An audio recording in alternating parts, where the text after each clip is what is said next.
En una de las fértiles zonas cafeteras colombianas se ubica la ciudad de Armenia, capital del departamento del Quindío.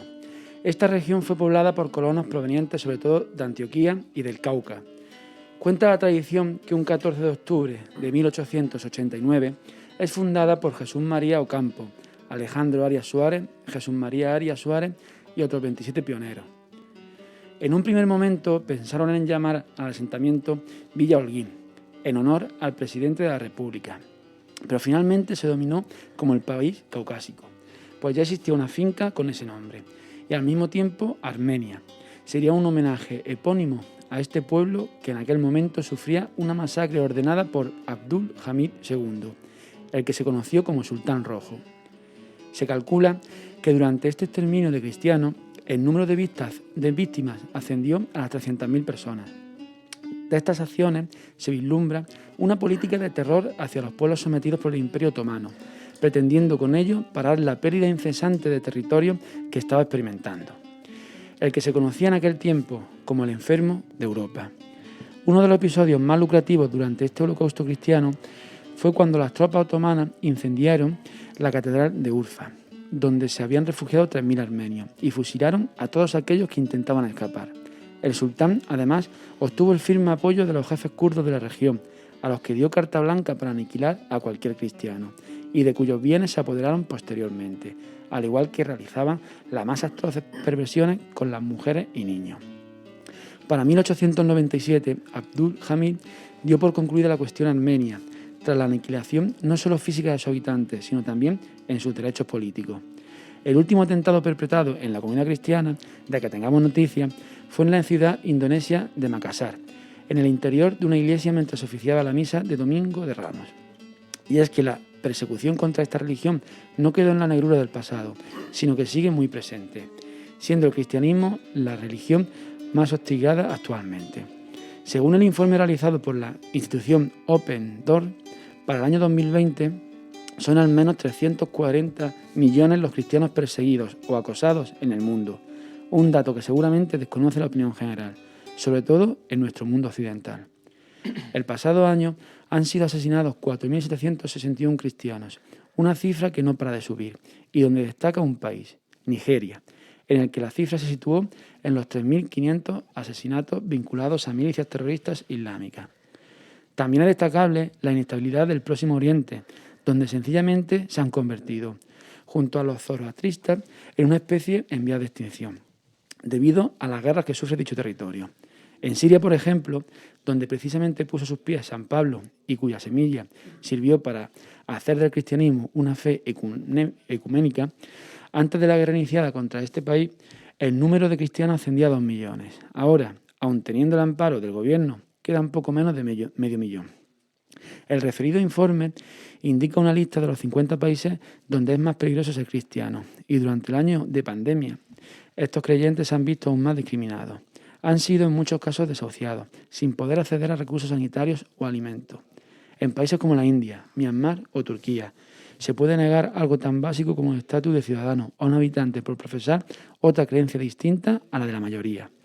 En la lista de países donde esta confesión sufre el mayor acoso por parte de su gobierno están las dictaduras comunistas de Corea del Norte y la República Popular China, habiendo sufrido durante el año pasado 1.147 detenciones, una cifra que a nivel mundial ha ascendido con respecto a los años anteriores.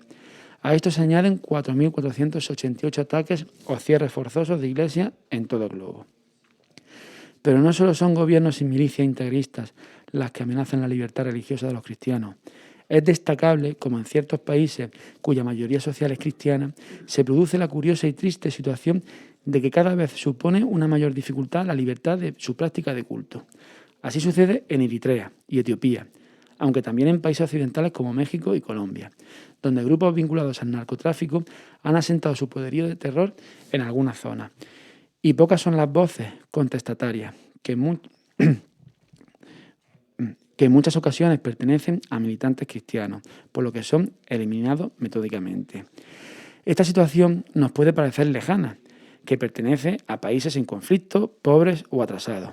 En nuestra Europa más cercana, Prácticamente a diario se producen ataques a iglesias, imágenes o cristianos por el hecho de serlo.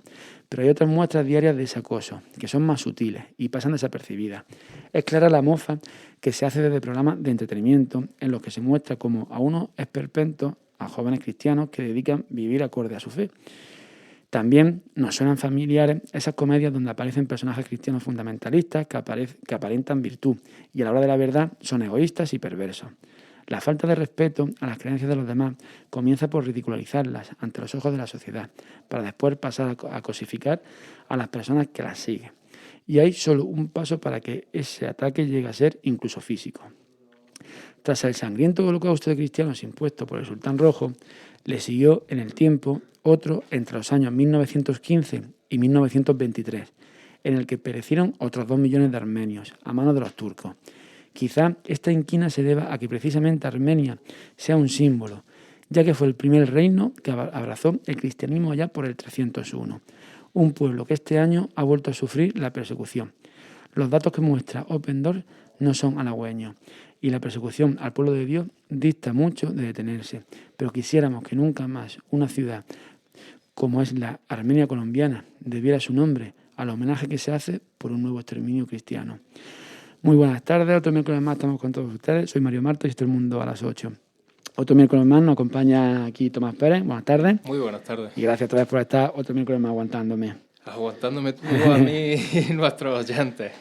Y bueno, hoy como invitados pues tenemos, volvemos a tener la presencia de Boris, que ya estuvo con nosotros en aquel homenaje al 12 de octubre, que al final nos contó su vida, que es apasionante, vamos. Muy buenas tardes y gracias por estar otra vez con nosotros. Buenas tardes, Mario. Y bueno, también tenemos pues a Raúl Quesada, que hoy viene, que de la empresa Sarin Sense de turismo activo inclusivo. Inclusivo, correcto. Bueno, gracias por estar una noche de miércoles con nosotros. Gracias a vosotros. Y bueno, Me participé en este programa y hoy aclararemos algunos temas del turismo inclusivo.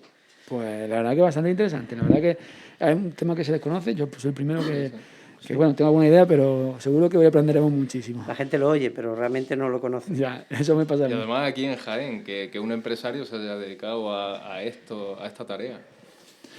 Bueno, Tomás, ¿qué Pues- nos traes para comenzar? Pues fíjate, estaba hablando del tema del cristianismo, de la gente que le ataca, la gente que no respeta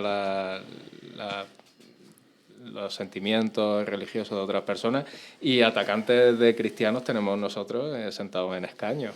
Y no sé si recordaréis, como asaltantes de capilla, pues están en Madrid, pues cubriendo un escaño. En fin, así es la cosa. Pero me ha venido a recuerdo una anécdota del general Manuel Monzón Alto Aguirre, que murió el pasado 28 de marzo. No ha salido en los medios, del que él fue muy, colaborador continuo, por ejemplo, de Onda Cero y tal, y es que no ha salido por ningún lado. Y me gustaría hacerle un homenaje, porque me he acordado que sucedió que esta persona era un personaje bastante controvertido, me encantaba la mala folla que tenía, y muchas veces se ponía a pegar voces y tal, y como controvertido era una persona que lo mismo, él había hecho su carrera militar en gran parte pues durante el régimen de Franco, y entonces pues por ejemplo, cuando a Franco lo trasladaron, le sentó como un tiro, pero después, por ejemplo, alababa, pues eso, fue una persona que estuvo muy presente en los medios de comunicación durante la transición, y bueno, también decía que la transición, que Felipe González fue un gran presidente, y alababa también a Jordi Pujol. O sea, era una persona que iba de aquí para allá, y era un personaje. Y la anécdota era pues que retó a un duelo con el arma que quisiera a Willy Toledo, cuando se cagó en la Virgen del Pilar. Entonces, pues se puso de una mala leche y es por eso, porque no... Y decía, además, me parece que dijo que se haría en el Santiago Bernabéu, me imagino yo la grada, pues un duelo a muerte era... Y esta persona, pues, este general no era ningún bandarra. Este hombre, pues, había hecho casi toda su carrera en inteligencia en el Alto Estado Mayor y fue después secretario general del Servicio de Contraespionaje, estuvo también en la Unión Soviética y tal. También ya durante la transición fue lo que estábamos hablando, el portavoz del Ministerio de Defensa con Rodríguez Sahagún y después gobernador militar de Murcia y Cartagena y subdirector de la Escuela Superior del Ejército y jefe de la Escuela de Mandos Superiores. Y como hemos dicho, pues durante su última etapa era fácil verlo en cualquier televisión o cualquier radio. En radio lo iban echando a medida que no iba diciendo lo que precisamente querían esos medios. Al final se hizo un hueco con Javier García Isaac cuando hacía un programa que era Una Hora en Libertad, sigue haciéndolo en Radio Ya, y lo hacía en aquel momento en Intereconomía, y entonces allí podía decir este hombre lo que quisiera. De hecho, Javier García Isaac le caía fatal. Este hombre no le gustaba absolutamente nada, porque lo veía en las tertulias con Julio Otero y después tuvieron un hermanamiento, una relación, y es por eso, porque era una persona difícil que era, pues, tenía sus pensamientos, su historia, y hicieron muy buena relación. De hecho, en Radio Ya hacía una serie de programas y de participaciones, y la verdad es que ha sido muy sentido, y también por mi parte, porque me encantaba escucharlo, y por eso, y su mala folla y todas sus opiniones, que muchas veces yo no estaba de acuerdo con lo que opinaba, pero era gustoso escucharlo. Y bueno, después de este homenaje, porque es que tiene narices que no lo hayan hecho en ningún sitio, habiendo sido una persona bastante importante durante la transición. Era el que ponía voz, digamos, a los militares, y sobre todo después del golpe de Estado de 1981, cuando tan mal visto estaba, digamos, su profesión. Exactamente. Y además una persona defensora de la transición, como era él. Y bueno, estamos hablando de que en Indonesia, el Domingo de Ramos, pues se sufre un atentado en una iglesia, y no tenemos que irnos tan lejos, porque fíjate que en nuestra Europa, como estaba diciendo, se producen ataques y tal, y está habiendo detenciones de yihadistas. De hecho, en Francia, que tampoco ha salido a los medios, detuvieron 5 mujeres que estaban intentando hacer también precisamente eso, estaban intentando atentar durante Semana Santa. Y bueno, y aquí en España, pues también en la prisión de Córdoba. Sí. Detuvieron al presidente de la Comisión Islámica, ¿no? Exactamente, era lo que te iba a decir. Ahora mismo se estaba haciendo un proceso de investigación sobre el yihadismo, y aquí en la cárcel de Córdoba, pues un tal Kamal Mohamed Driss, era un captador de radicales islámicos y estaba a punto de salir de la cárcel, pues le quedaban... De hecho, había entrado en la cárcel también por las mismas historias. Me parece que eran 6 años lo que estaban cumpliendo de cáncer, y bueno, pues lo han detenido, digamos, bueno, dentro de la cárcel no lo han retenido, digamos, porque por eso mismo, porque estaban dentro de las cárceles, las prisiones, un sitio donde esta gente se mueve, pues intentando captar pues gente para radicalizarla, y ya no solo pues las personas que han entrado por temas de yihadismo, sino cualquier choricillo, cualquier que esté en la cárcel, pues intentan precisamente hacer eso. Después también esta persona, el que hemos dicho, el Kamal, llevaba, cuando entra en prisión era porque llevaba una página llamada Sharia for Spain. O sea que... Ya, sí, pero no deja lugar a dudas, ¿no? Y bueno, también esta captación en prisiones había una ramificación, y en Melilla también se ha detenido un individuo que estaba ya en libertad también tras haber estado cumplir una condena, y se dedicaba también a lo mismo. Y como tú has dicho, también se ha detenido el presidente de la Comisión Islámica de España y su tesorero. El presidente por temas se está investigando ahora mismo esa historia. El tesorero sí sigue detenido, a él sí lo han soltado. Y está en eso. Y bueno, eso era lo que te tenía que contar hoy también esta semana, al tener estos ilustres invitados, porque... Sí, bueno, de hecho vamos como a comentar un poco las elecciones, ¿no? Vamos a hablar hoy de un tema poco internacional que para eso hemos internacional. traído a nuestro amigo Boris, que fue un lujazo tenerlo aquí en el especial 12 de octubre que hicimos, a nuestro peruano, y hoy pues para que nos haga de analista político, que nos hable sobre las presidenciales. Si puede, que está el pobre hoy con muy mala cara, ya por culpa de la alergia. La alergia, qué mala pata. La alergia y las cuestas de Jaén son malos. Sí. Bueno, yo quería deciros, ya que has hecho una introducción sobre el cristianismo y sus víctimas colaterales y todos esos casos, pues no quiero ser aguafiestas, pero también los españoles en la época de la conquista tomaron la excusa de la religión para cometer alguna que otra algún que otro atropello, ¿no? Hombre, la religión que teníais vosotros allí era más chunga, ¿eh? Sí, bueno, había alguno que otro sacrificio, Se pero... despiezaban.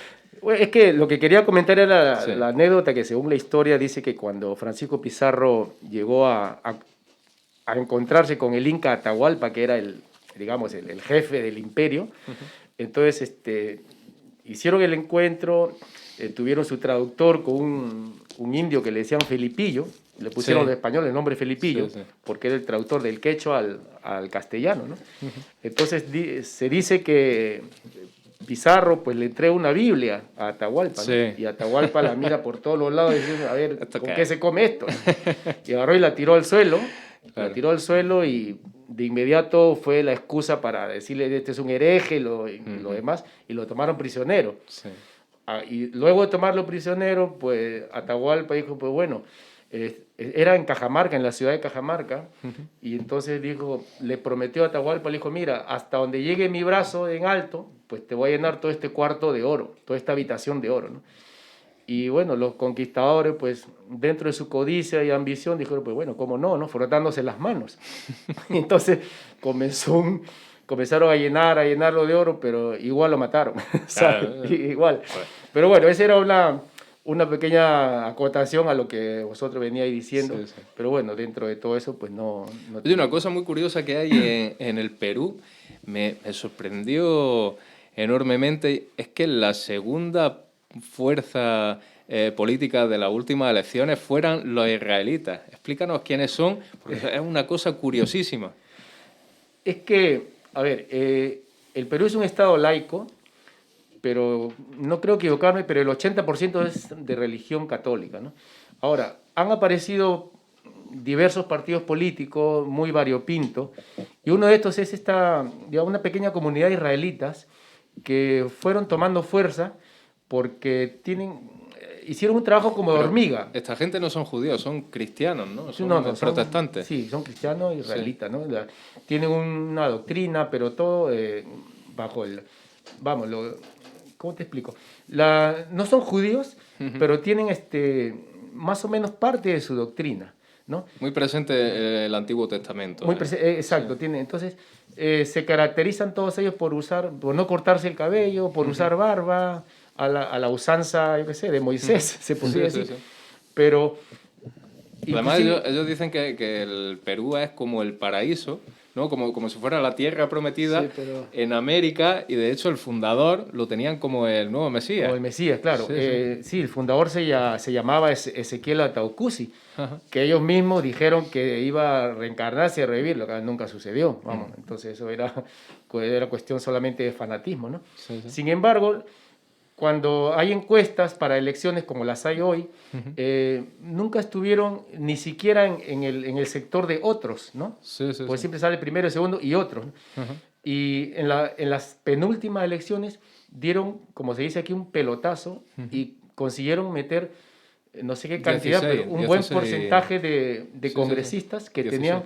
tenían fuerza para definir algunas leyes y algunas vacancias de presidente que Que las van a hubo, ¿no? ser claves, ¿no? Sí. Pero, por ejemplo, estas presidenciales ellos no van a poner un candidato, ¿no? En estas no han puesto candidato, pero me parece que fue flor de un día. Quizá Fue flor de conocen un sus día. limitaciones también. Sí, a ver, no he dicho antes, yo no soy analista político, simplemente un hispano peruano que me gusta escuchar y leer las noticias de mi país, ¿no? Pero siempre de opiniones diferentes para tener una propia. Una interpretación, claro. Claro, una propia interpretación. Ahora, sin embargo, con la elección que hubo pasado, con los 16 congresistas que lograron meter, hubo una que otra ley por ahí a lo mejor favorable para el pueblo, pero no lograron, digamos, meterse de lleno como para ahora presentar un candidato a la presidencia y todo. Entonces, me parece que inclusive en esta que hay este domingo, que son las elecciones, Sí. me parece que ni siquiera van a figurar Y claro, lo habrán hecho a lo mejor porque con algún dicen, escaño, ¿no? más vale no hacer el ridículo, ¿no? Ya, más o Porque menos. es una política muy apegada a la tierra, al tema agrario y eso. Sí, Es, sí. es curiosísimo. Si podéis echarle un vistazo y no lo conocéis, la verdad lo es lo bastante desconocía. curioso. Sí, sí, sí. Sí, hombre, su símbolo es el FREPAP, Sí. es un pescadito, ¿no? El pescado, sí. Sí, Frente Patriótico, ¿no? FREPAP, algo así. Y ya te digo, este domingo pues hay elecciones, se presentan 18 candidatos a la presidencia, que es bastante para decirlo, pero según, repito, las encuestas, que mucha gente ya no las cree porque, a ver, algunos Aquí en España tampoco. ya hay antecedentes, de que hay partidos que pagan por una encuesta y otras no para elevar a uno y otro, Claro. pues entonces a las finales en el Perú se dice que el elector decide su voto en la cola, haciendo la cola para llegar al ánfora, ¿no? Sí, sí, No sí. sé si Así que ya a última hora, ¿no? a Quieren última decir. hora, que está siempre... Por convicción hay pocos, ¿no? Los que voten. Ya, hombre, para comenzar el voto es obligatorio. Además, ¿no? porque Hay que hacerlo. si puedes hacernos un prólogo de lo que han sido estos últimos meses, ya no años, sino meses, la corrupción judicial, la presidencia ha sido un batiburrillo bastante desagradable. Sí, ha habido en una semana hemos tenido 3 presidentes. Joder. Uno vacado, el otro lo tuvieron que elegir de la noche a la mañana porque había que ocupar ese espacio que dejó, ese sillón. Entonces, por corrupción, ¿no? El Perú pues tiene una data de los últimos 5 presidentes, pues están siendo juzgados por corrupción, ¿no? Tenemos uno preso como Fujimori, uno suicidado como Alan García, que horas antes de detenerlo prefirió suicidarte antes que pasar por la cárcel. ¿Se suicidó o lo suicidaron? Se suicidó. Ah, bien. Otro, Alejandro Toledo, que está con arresto domiciliario en Estados Unidos. El otro, Pedro Pablo Kuczynski, con arresto domiciliario. Entonces, vamos a ver, es una cosa increíble que los 5 últimos presidentes estén o presos o con arresto domiciliario. Y el otro, el penúltimo que acaba de salir, que es Martín Vizcarra, pues tiene serias acusaciones de corrupción, que ahora está postulando como número 1 por un partido político, que si logra entrar, pues tendría inmunidad. Inmunidad parlamentaria, Entonces, claro. ya no parece, como decimos en el Perú, amor al chancho, sino a los chicharrones, ¿no? Amor al cerdo, sino... ¿sabes? Sí, sí, sí. Entonces, hay mucho... Además en el Perú el presidente es muy importante porque vosotros sois una república presidencialista. Exacto. Explica un poco, porque aquí en España tenemos el jefe de Estado que es el rey, tenemos el presidente del gobierno. ¿Cuáles son los mandatos que tiene ese presidente? Bueno, ¿Qué es lo que hace? El presidente es el jefe de Estado. Ujú. El jefe de Estado y como aquí también el jefe de las Fuerzas Armadas, ¿no? Él pues tiene, a ver, estos últimos presidentes pues si no tiene una mayoría en un partido político en el Congreso, pues lo que vaya a gobernar está en un hilo pendiendo porque si no tiene mayoría en el Congreso, lo vacan. Entonces, y muy probable que en estas elecciones, así tal como van las encuestas y la estadística, que el presidente que venga tampoco va a tener mayoría. Entonces, nosotros tenemos digamos, un sistema presidencial tiene un presidente del Consejo de Ministros que vendría a ser un premier, ¿no? Y después el Poder Ejecutivo, el Poder Legislativo, como en todos los países democráticos, ¿no? Y sería un estilo como Francia, ¿no? Por un lado van las elecciones presidenciales, por otro lado van las elecciones legislativas, la Asamblea, ¿no? En esta que vamos a tener el domingo se eligen los dos, el presidenciales y sí, pero legislativos. por separado. Sí, exacto. Claro, que a diferencia de España, que votas al Congreso y el Congreso vota a su vez. En España es una mezcolanza muy rara entre el sistema presidencialista y porque al final el presidente no lo elige, porque lo bueno es que en el Perú pues, queda 2 vueltas. No, es una vuelta, pero tendría que sacar el 50%. Claro, si no se llega, no es una vuelta. Pasa la segunda vuelta, el primero con el segundo, ¿no? Sí. Bueno, igual que Francia, igual que Estados Unidos. En ese lado yo creo que sí. Sí. Y ya se me ha ido lo que estaba... ¿Qué es lo más probable que pase? Porque el primero, según todas las encuestas y las variopintas que hay, pues la diferencia entre el primero y el segundo son 2-3 puntos. Y del segundo con el tercero, cuarto, quinto, ese es un punto. O sea, parece que de todas maneras va a haber segunda vuelta. Además también el legislativo parece que está hay muchos partidos, ¿no? Dentro del legislativo. El partido, sí, también salen elegidos los congresistas. En esta que hay el domingo, repito, salen elegidos ya los congresistas. Y si hay segunda vuelta, solamente hay segunda vuelta para las presidenciales. Claro, sí, pero los otros ya quedan tal como es. Ya quedan. Y esa polarización que hay en tanto partido político, ¿no? ¿Se debe a algo en especial? ¿Ha sido tradiciones, históricamente en Perú ha sido así? O...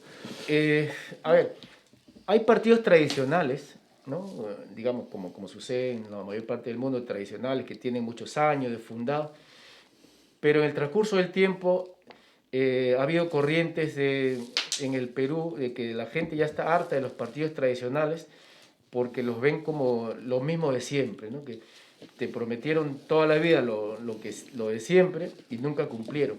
Entonces en el camino fueron saliendo partidos que con algunos líderes, con otros que piensan en su momento, dicen, pues bueno, yo pienso cambiarlo. Entonces forman un partido, tienen aceptación y han tenido fuerza, ¿no? Como hay partidos que no tienen ni 5 ni 6 años, pero han tenido inclusive más fuerza que los antiguos del momento. Pero ese porque ellos mismos no han logrado asentar, cuando fueron gobierno no pudieron reivindicar todo lo que pregonaban, ¿no?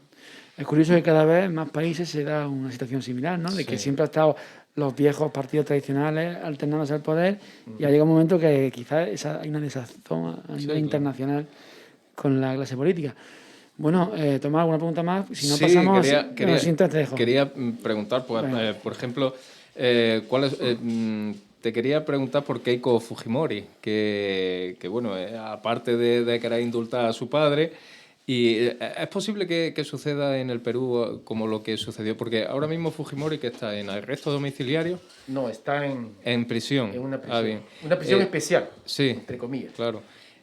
Yo creo que en Perú puede ser que suceda lo que pasaba con Pinochet en Chile. En Chile creo que llegaron a un consenso en el que, como estaba tan partida la sociedad entre pinochetistas y contrarios, exactamente lo que hicieron fue dejar que se muriera en su casa. O sea, le hicieron un arresto domiciliario y ahí se murió. O sea, digamos que llegaron a conformar a las dos vertientes. Y en Perú yo creo que pasa lo mismo, que los años 90 fueron fructíferos económicamente, ¿no? Y pasó exactamente igual que aquí en la época de Aznar, malvendió lo que era del Estado, a empresas, en fin. Y bueno, y después también el tema de la corrupción, también hay cierto paralelismo con España con el tema de la lucha antiterrorista, que se estaba haciendo bien, y ellos crearon una especie de, como se hizo aquí, el GAL, que era algo, en fin. Y yo creo que en el Perú pasa lo mismo, hay fujimoristas y contrario a Fujimori. Y entonces, ¿cuál era la situación de Keiko ahora mismo? Bueno, para comenzar... ¿Tiene posibilidades? Últimamente, repito, como siempre, las encuestas, Ajá. puedes creerla o no, pero Keiko tenía mucho antivoto, o sea, iba primero en el antivoto, Sí. o sea, iba primero que nadie quería votar. Sí, sí. Sin embargo, han ido pasando las semanas, porque como repito, el peruano decide en la cola o una semana antes de las elecciones. Entonces ha ido tomando fuerza y ahora está dentro del pelotón de los que van segundos. Entonces, hay mucha gente que, ¿qué te digo? Le gusta Fujimori, ¿no? Le gusta Fujimori porque, a ver, tenemos el recuerdo cercano Sí. de que acabó con el terrorismo. A ver, tiene muchas acusaciones de corrupción, Sí. algunas de ellas demostradas, pero esa dinastía, como se le dice, del padre a los hijos, entonces ha quedado.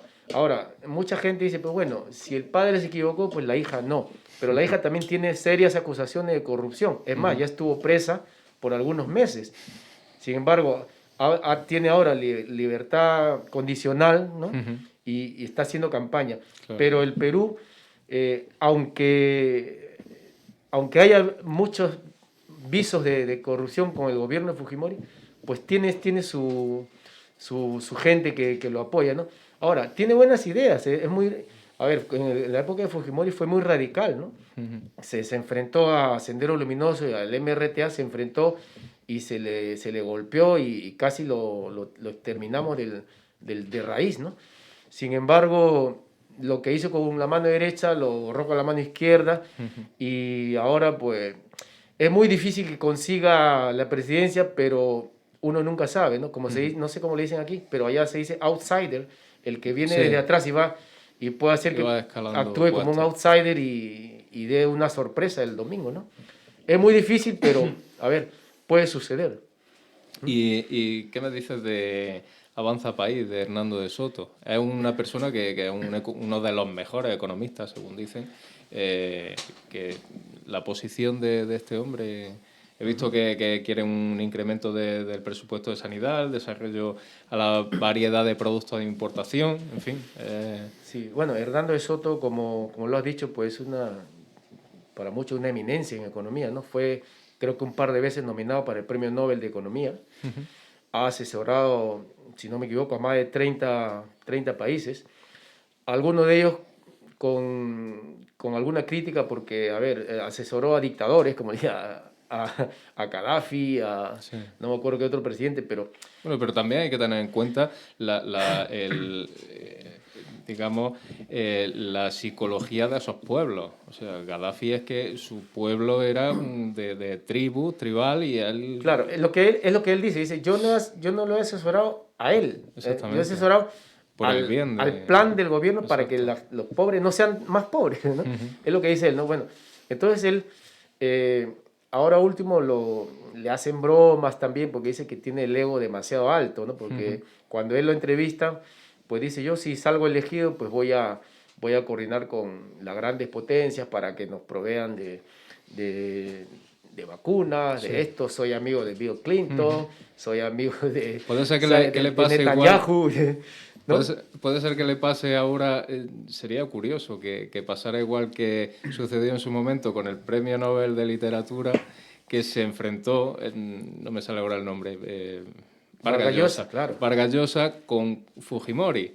Y podría darse ahora que este señor se enfrentara a la hija de Fujimori en segunda vuelta. Podría ser como un déjà vu, como se le dice. Sí, exacto. Sí, lo veo muy difícil que sea, pero vamos a ver, Hernando de Soto tiene idea, es una persona muy inteligente. Lo único que se le cuestiona, que para mi gusto no tiene nada que ver, que tiene 79 años, pero él, vamos, tiene una lucidez fantástica. Y él mismo dice, pues yo soy menor que Joe Biden. A ver, ¿cuál es? Que no tiene nada que ver. Lo sorprendente es que es realmente una persona de esa entidad intelectual que haya presentado solamente 2 folios de cuestiones, o sea, de programas. Sí. Pero muchas veces es preferible... Lo simple y bueno. No, y aparte, tener 2 folios, pero que lo cumpla. No tener 300 páginas y no incumpla absolutamente de pe a pa todo el programa. En fin. Sí, tuvo un pequeño cuestionamiento también, porque él dentro de la gente que él quiere gobernar, pues tuvo un acercamiento con uno de los líderes de Sendero Luminoso. Pero no para que forme gobierno, sino simplemente para convencerlo de que, consensuar, ¿no? de que deje de que dirija, bueno, ya no tiene mando porque este hombre ya ha sido preso y todo, pero para consensuar. Entonces mucha gente que hemos sufrido el terrorismo, pues no gustó mucho, aunque sea para una cosa, para un fin positivo, bueno, pero no gustó mucho ese acercamiento. Y luego, ahora último, pues tiene como asesor, él mismo lo dice, tengo como consejero a un hombre, a un tipo que tiene un programa de farándula en el Perú, que su nombre artístico es Chibolín, que salía disfrazado de travesti antes. Entonces, eso le está restando algún poquillo de seriedad, ¿no? Pero por el resto, pues, yo creo que está bastante cerca de tener del segundo lugar, y que, quién sabe, de repente lo tengamos de presidente. Es bastante probable. Y después ya la última pregunta, y ya pasamos con Raúl. ¿Hay cierto paralelismo con Renovación Popular? ¿Pudiéramos decir que pudiera ser el Vox peruano y el APRA el Podemos? Sí, estás en lo cierto. Hay bastante de ultraderecha en el partido. Y sin embargo tiene aceptación.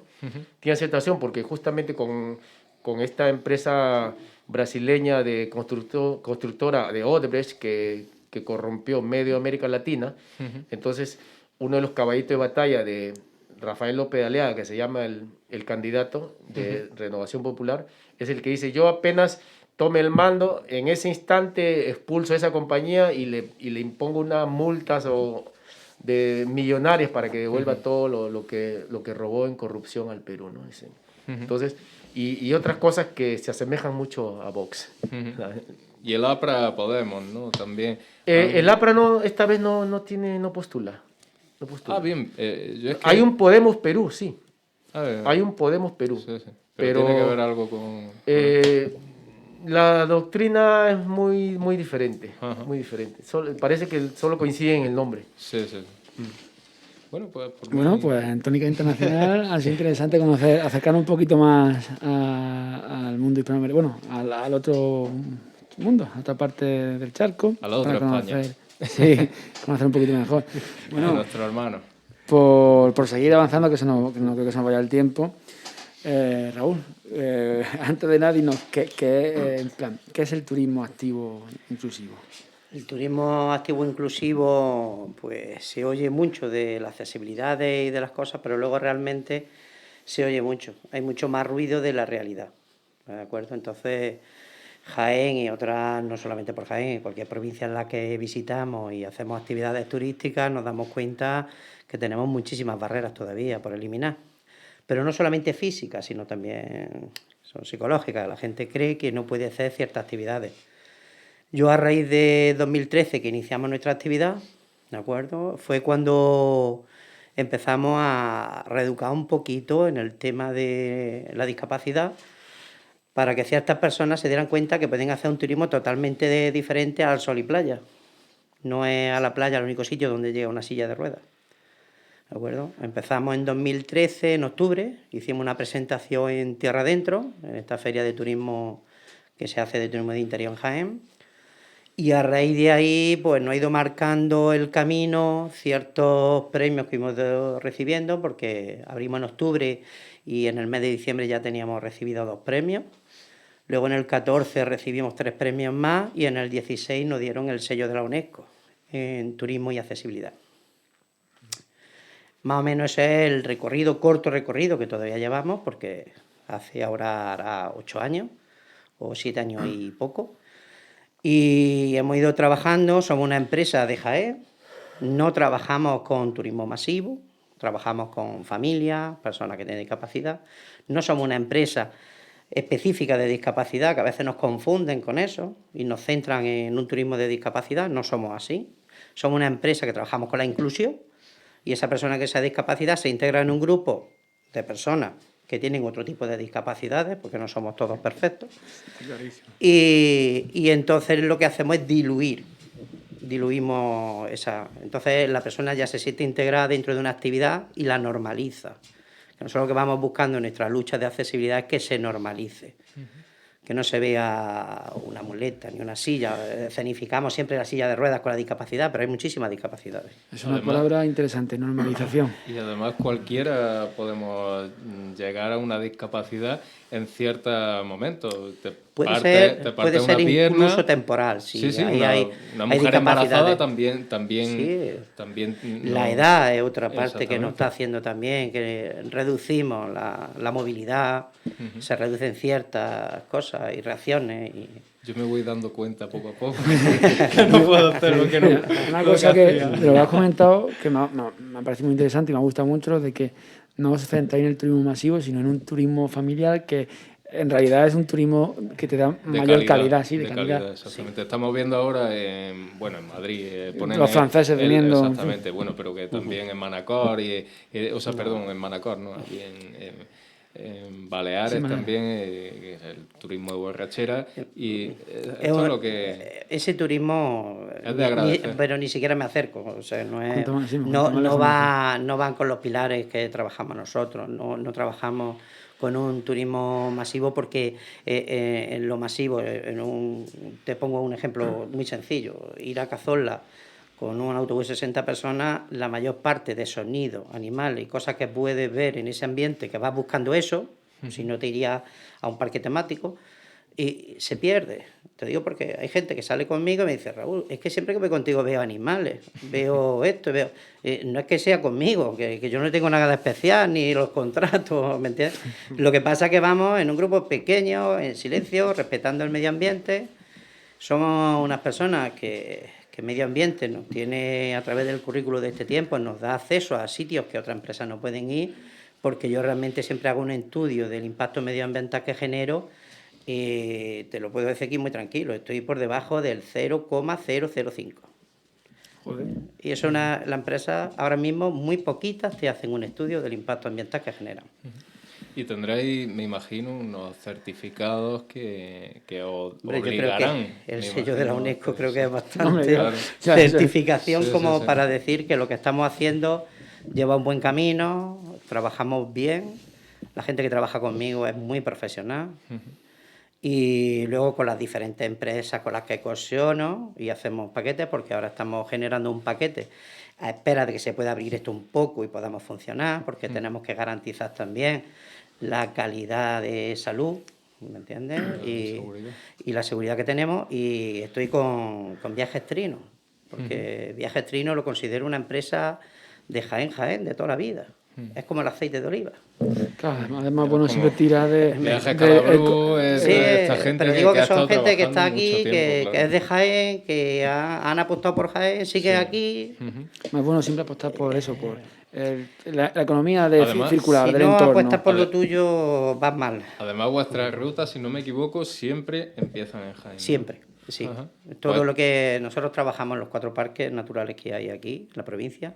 Luego tenemos diferentes proyectos, ¿vale? Porque es verdad que no es un turismo masivo, pero cada vez que desarrollamos un proyecto lo tengo que pasar por ciertas personas que tienen conocimiento de la accesibilidad, la imagen. Lo estudiamos mucho, porque nosotros cuando montamos una accesibilidad, acceso a algo, no modificamos el entorno.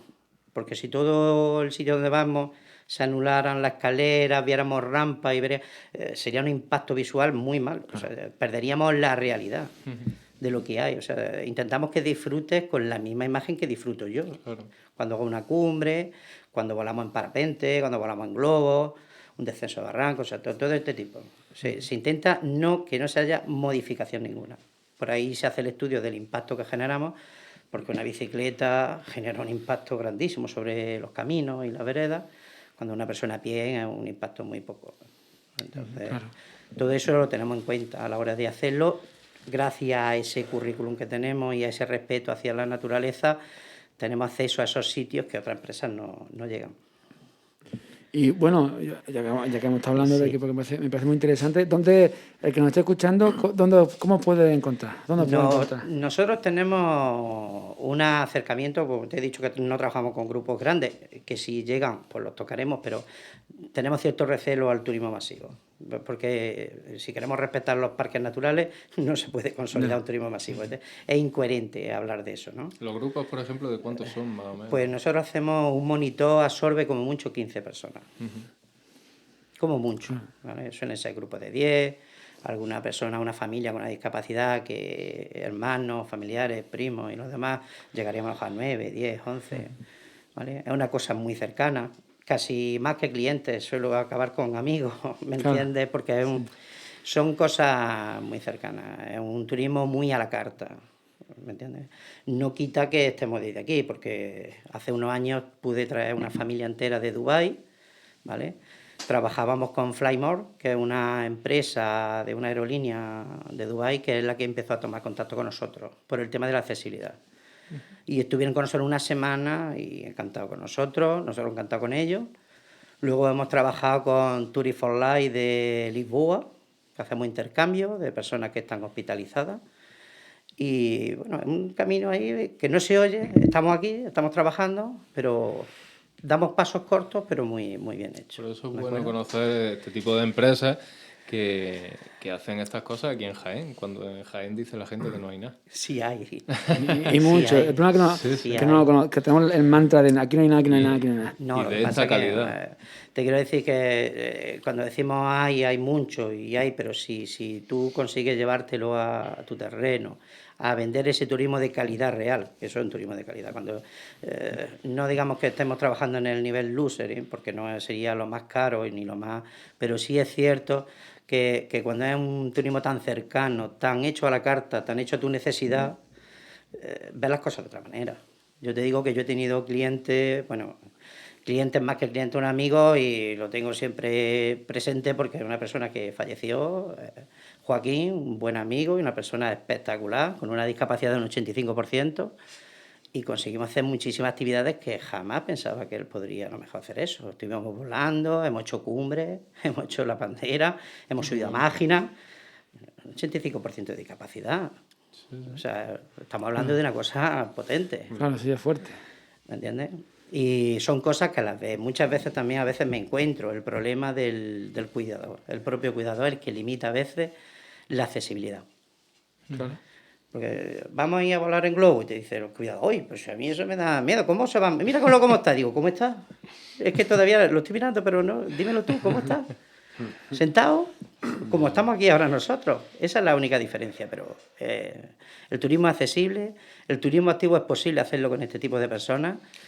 Y yo invito al que quiera probar que esa puerta se abre para ellos y no es todo el sol, la playa, ni una rampita en una escalera. Hay otra accesibilidad totalmente diferente y la tenemos aquí mismo.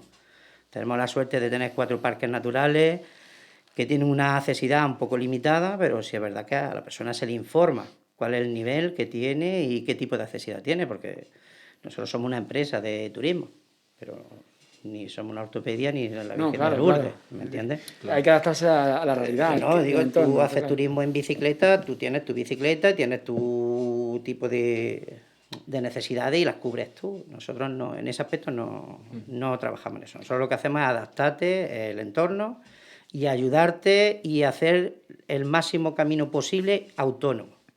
No somos de coger a la persona, porque, te lo digo yo, aparte trabajo en la parte sanitaria, ¿vale?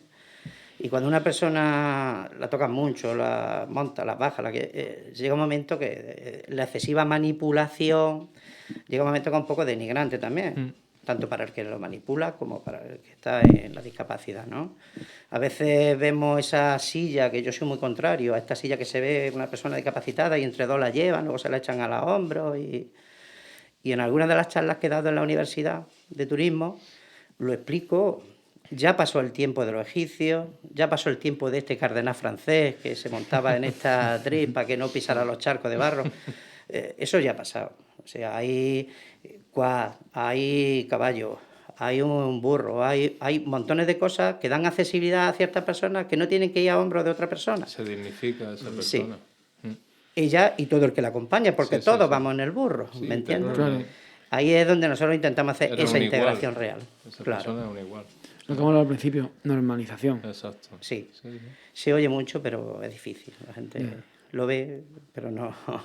Sí, es como hablaba antes de la palabra, la gente la conoce, pero luego realmente no sabe lo que es verdaderamente. Claro. No solo excelencia, sino valores también en va esta mucho en actividad. una educación, ¿no? Sí.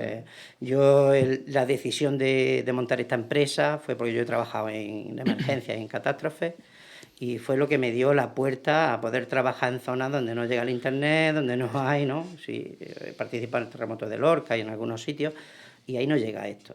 Entonces me di cuenta que puedo manejar a una persona con una discapacidad y podemos darle acceso a otros sitios y que pueda disfrutar de esa vida que tiene, que la vida es de vivencias, no es material. Claro.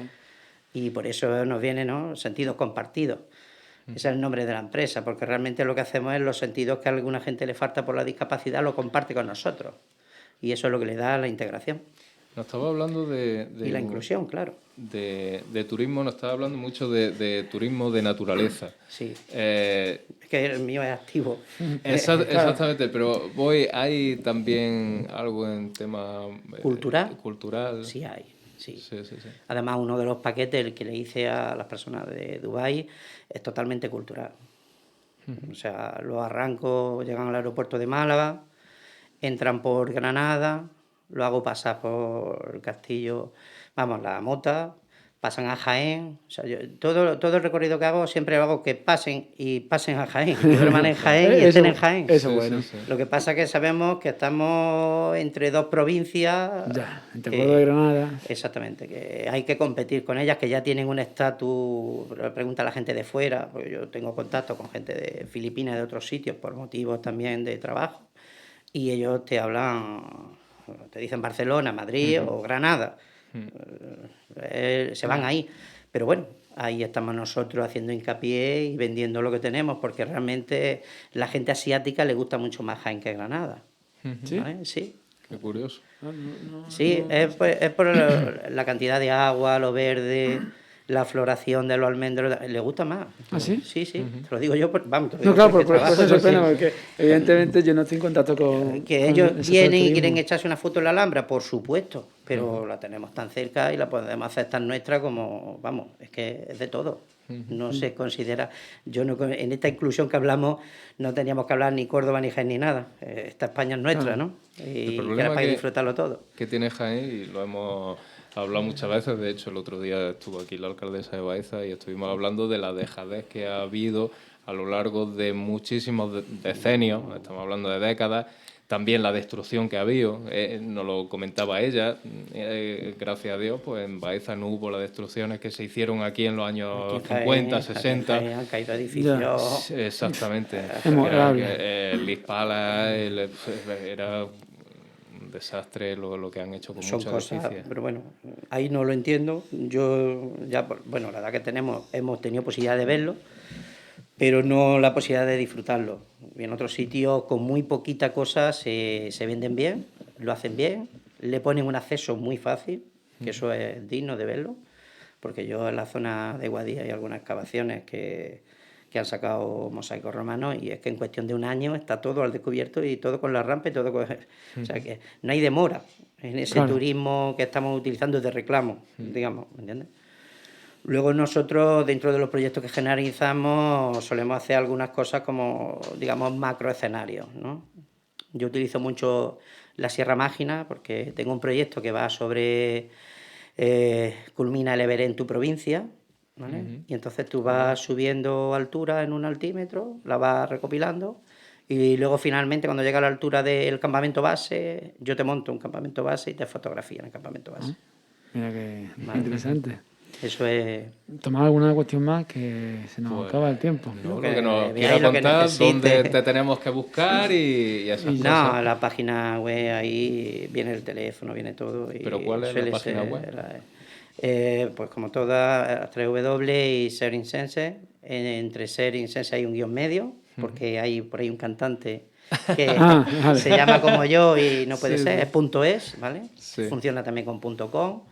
O en shs.es, que también funciona, porque alguna gente a los buscadores lo pone. Pues bueno, nos quedamos con. En cuanto Nos salen los quedamos vídeos encantados. se ve que es de Jaén y Sí, todos sí. los vídeos que trabajo son de Jaén, Sí. y publico Jaén por donde puedo. Pues nos quedamos nos encantados quedamos con eso y además encantados de Esa voz que, de boca. Se ha pasado extraordinario. volando. que alguien que represente, bueno, aparte de todos los valores, ¿no? De una empresa, de, como comentas, de un turismo de calidad y encima que sea inclusivo y bastante interesante, y que encima sea de Jaén, pues siempre se agradece, ¿no? Que siempre estamos con lo típico de que parece que siempre tenemos la obsesión de que lo de fuera es mejor.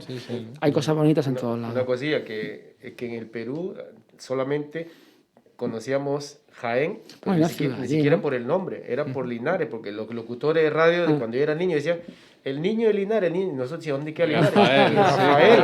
Y lo presentaba Rafael así. Claro. Nosotros decíamos, ¿dónde quedará Linares? Pero ahora que sea mejor conocido por turismo inclusivo. Mira, pues sí, Sí, curiosidad. No solamente por Linares. Pues mira, bueno, que se nos acaba ya el tiempo. Raúl, enhorabuena por tu trabajo Nada. y gracias por haber estado aquí compartiéndolo con todos nosotros. con nuestros Estupendo oyentes. y a vuestra disposición cuando queráis. Boris, como siempre, un Gracias. placer tenerte aquí y gracias por habernos acercado un poquito más a aquella Hispanoamérica, ¿no? Que también es parte de nuestro país. Gracias por estar con nosotros. Tomás, un miércoles más, gracias por estar con Muchas gracias. nosotros y nada, que tengan todos una buena tarde. Gracias. Gracias.